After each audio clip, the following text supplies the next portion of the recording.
Hindi ka ba naman maiinggit at kikiligin sa latest upload ni na Jericho Rosales at Janine Gutierrez sa nangyaring day of date nila sa Bacolod?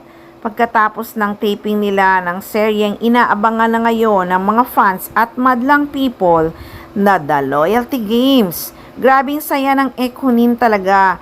Kaya hindi talaga nila namimiss ang isa't isa kasi lagi silang magkasama. May pakurot-kurot pa nga si Eko sa video sa pisngi ng aktres na namumula-mula. Lalo tuloy na mula si Janine Gutierrez sa sobrang kilig. Hinding-hindi talaga nagsasawa si Eko sa kagandahan ni Janine Gutierrez. So update tayo sa Ekonin guys.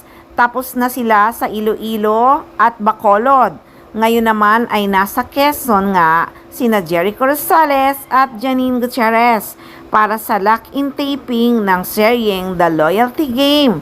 May nakalap na mga larawan na suot-suot nga ni Janine Gutierrez ang t-shirt ni Eko na Quezon. Kasi nga nasa Quezon sila. May chat din kasi ang aktres sa kanyang mga fans na just saying hello. Been locked in filming a new project in Quezon. Hope you're all okay. Ili moi, have a great day.